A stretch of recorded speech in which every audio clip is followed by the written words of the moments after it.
नमस्कार विद्यार्थी मित्रांनो, आपल्या डबल ओ अकॅडमीच्या म्हणजेच ऑनलाईन ऑफिसर अकॅडमीच्या ई लर्निंग प्लॅटफॉर्मवरती तुम्हा सर्वांचं सहर्ष स्वागत आहे।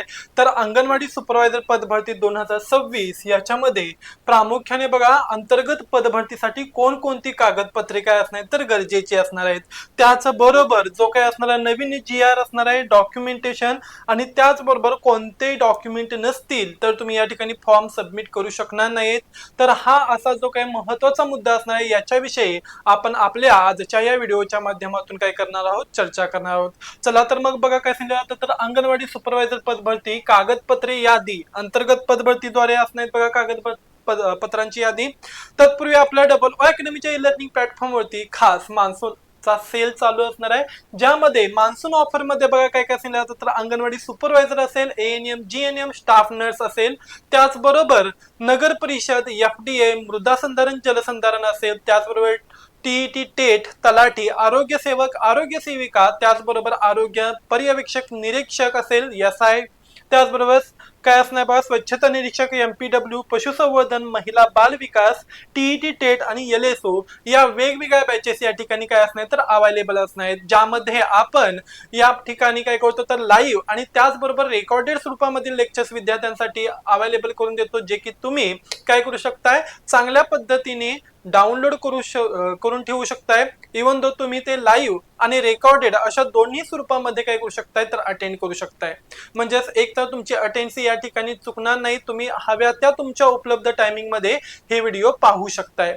त्याचबरोबर तज्ञ आणि अनुभवी असा शिक्षक वर्ग तुम्हाला या ठिकाणी असणार, जो वेळोवेळी तुम्हाला योग्य पद्धतीने काय करतो तर मार्गदर्शन करतो।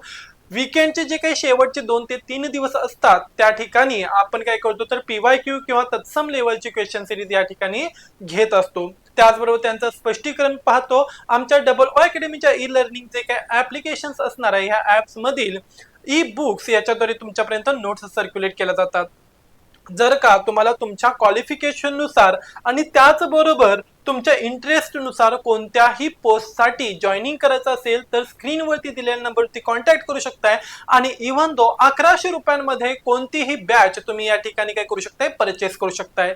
जर का तुम्ही इंटरेस्टेड असाल तर ही ऑफर सध्या काही 1 ते 2 दिवसांसाठी लिमिटेड असणार, तर लवकरात लवकर ह्या बॅच मध्ये एनरोल होऊन जा। चला बघा जी काही महत्त्वाची डॉक्युमेंटेशन असणार कागदपत्रे असणार त्याच्याविषयीची माहिती जाणून घेऊया।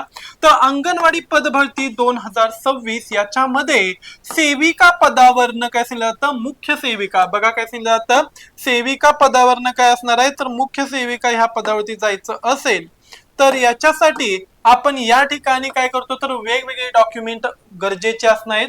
यामध्ये बघा या पदावर पदोन्नतीद्वारे कोट्यातून अर्ज करण्यासाठी महिला व बाल विकास विभाग याच्या नियमानुसार वेगवेगळ्या कागदपत्रांची आवश्यकता सांगण्यात आलेली आहे। पहिला कागद बघा कोणता असणार तर सेवा व अनुभव संबंधीतील कागदपत्रे तुमच्याकडे असणं गरजेचे आहेत। सेवा व अनुभव संबंधातील कागदपत्रे सर्वात महत्वाची।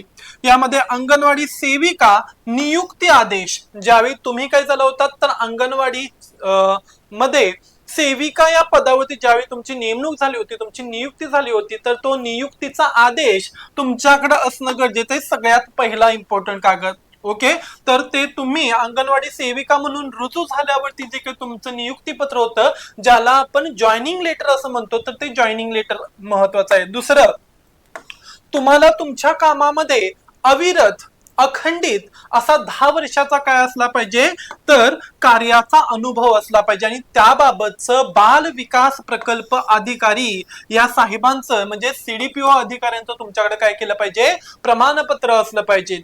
ओके, बघा अंतर्गत पदोन्नतीमध्ये सगळ्यात पहिला क्रायटेरिया काय असणार तर तुमची सलग 10 वर्षे पूर्ण असली पाहिजेत। ओके, ज्याच्यामध्ये कोणत्याही प्रकारचा खंड असता कामा नये आणि जेव्हा तुमची सलग 10 वर्षाचा अनुभव असणार आहे त्याच्यानंतर दुसरं सगळ्यात महत्वाचं डॉक्युमेंट म्हणजे तुमचा अंगणवाडी सेविका पदावरती ज्यावेळी तुमची नियुक्ती झाली होती तर त्या नियुक्तीचा आदेश। जर का तुमची 10 वर्ष पूर्ण नसतील तर तुम्ही या ठिकाणी अप्लाय करू शकत नाही, त्यामुळे 10 वर्षाचा सलग कामाचा अनुभव असणं या ठिकाणी गरजेचं आहे, मस्ट आहे।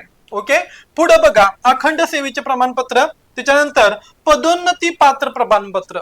पदोन्नती म्हणजेच संबंधित नागरी ग्रामीण प्रकल्प कार्यालयाकडून मिळालेले अधिकृत पत्र।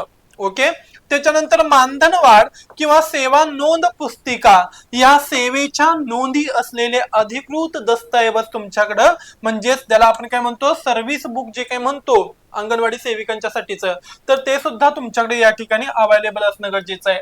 त्याच्यानंतर शैक्षणिक पात्रता 10वी आणि 12वीचे गुणपत्र व प्रमाणपत्र, ओके बघा, आणि त्यालाच आपण काय म्हणतो बोर्ड सर्टिफिकेट, वयाच्या आणि शिक्षणाचा मूळ पुरावा, पदवी, गुणपत्रिका व प्रमाणपत्र, त्याचबरोबर पदोन्नतीसाठी मान्यताप्राप्त विद्यापीठाच्या कोणत्याही शाखेची तुमची पदवी उत्तीर्ण असणं गरजेचं आहे. बघा, जरी तुम्ही काय असाल तर अंगणवाडी सेविका असाल आणि सेविकेवरून तुम्ही जर का मुख्य सेविका किंवा सुपरवायझर पदावरती जाणार असाल तर त्यासाठी तुम्हाला क्रायटेरियामध्ये शैक्षणिक पात्रतामध्ये 10वी 12वी आणि त्याचबरोबर मान्यताप्राप्त विद्यापीठाच्या कोणत्याही शाखेतून, म्हणजे सायन्स असेल, आर्ट्स असेल, कॉमर्स असेल, यापैकी कोणत्याही शाखेतून तुमची पदवी उत्तीर्ण असणं गरजेचं आहे आणि त्याचं प्रमाणपत्र सुद्धा तुमच्याकडे असणं गरजेचं आहे. MSCIT प्रमाणपत्र, ज्याच्यामध्ये संगणक ज्ञानाचे शासकीय प्रमाणपत्र किंवा समतुल्य परीक्षा उत्तीर्ण असणं गरजेचं असणार आहे.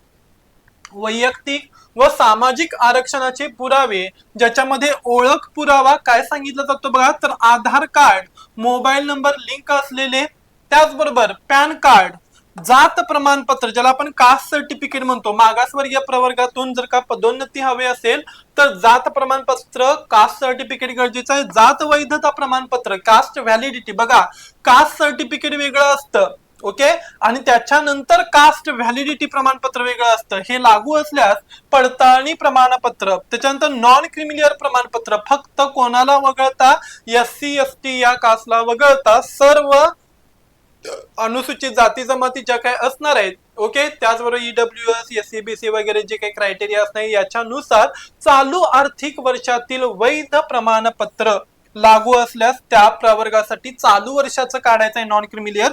आणि अधिवास प्रमाणपत्र, ज्याला डोमिसाइल सर्टिफिकेट असं म्हटलं जातं, महाराष्ट्र राज्याचे रहिवासी असल्याचे प्रमाणपत्र. इतर विशेष महत्वाचे कागदपत्र, ज्याच्यामध्ये विवाह नोंदणी प्रमाणपत्र किंवा गॅझेट, जर का तुमचं नाव वगैरे चेंज झालं असेल तर तसं गॅझेटेड डॉक्युमेंट असेल. दिव्यांगत प्रमाणपत्र, दिव्यांग कर्मचारी असल्यास सक्षम प्राधिकाऱ्याचे प्रमाणपत्र, ज्यामध्ये दिव्यांग किती टक्के पाहिजे, 40% किंवा त्यापेक्षा जास्त असेल असं प्रमाणपत्र. पासपोर्ट साईज फोटो, स्वाक्षरी, ऑनलाईन फॉर्म अपलोड करण्यासाठी याची गरज असणार आहे. जर का तुमच्याकडे हे डॉक्युमेंट्स नसतील तर आपल्याकडे वेळ आहे तोपर्यंत लवकरात लवकर हे डॉक्युमेंटेशन जमा करा, कारण लवकरच ह्या येत्या 1 ते 1.5 महिन्यामध्ये याबाबतचे फॉर्म भरण्याची प्रक्रिया चालू होईल. कारण जुलै ते ऑगस्ट, बघा जुलै महिन्यामध्ये जी काही होणारी, जुलै मध्ये होण्याची काही TET असणार आहे, ही TET पुढे ढकलण्यात आली. ओके, TET मध्ये काय झाले असणार तर गोंधळ झाला, त्यामुळे असा गोंधळ होऊ नये आणि TETच्या एक्झाम नंतरच खऱ्या अर्थानं काय होईल तर बाकीच्या जे काय ऍडव्हर्टाईज असणार हे ऍडव्हर्टाईज पडतील. आरोग्य विभागाच्या अजून सुद्धा पडणार नाहीत, कारण अजून बिंदू नामावलीची प्रक्रिया चालू आहे. कोर्टानं अजून सुद्धा या ठिकाणी नवीन, म्हणजे जवळपास 1400 डॉक्टर्स असतील, त्याचबरोबर परत 600 डॉक्टर्स असतील आणि 1900 CHO यांची काय दिलेली असणार आहे, परत ऑर्डर दिलेली असणार आहे, त्यामुळे ते पण इन्क्लूड होईल. त्यामुळं आरोग्य भरतीच्या अगोदरच काय पडणार आहे आपली तर अंगणवाडी पदभरतीची ऍडव्हर्टाईज लवकरच पडेल. सो लवकरात लवकर डॉक्युमेंटेशन जमा करा. जर का तुम्हाला माहित नसेल तर स्क्रीनवरती दिलेल्या नंबरवरती तुम्ही काय करू शकता, या ठिकाणी कॉन्टॅक्ट करू शकता. लवकरात लवकर जी काय असणारी मान्सून ऑफर आहे ही तुम्ही जॉईनिंग करून घ्यायची असणार आहे. ओके, या ठिकाणी टेक्निकल नॉन टेक्निकल दोन्ही प्रकारचा सिलेबस आपण तुम्हाला घेणार आहोत. ओके, अशीच माहिती पाहत राहण्यासाठी आपल्या OO अकॅडमीच्या ई लर्निंग प्लॅटफॉर्मला लाईक करा, शेअर करा आणि त्याचबरोबर सबस्क्राईब करा.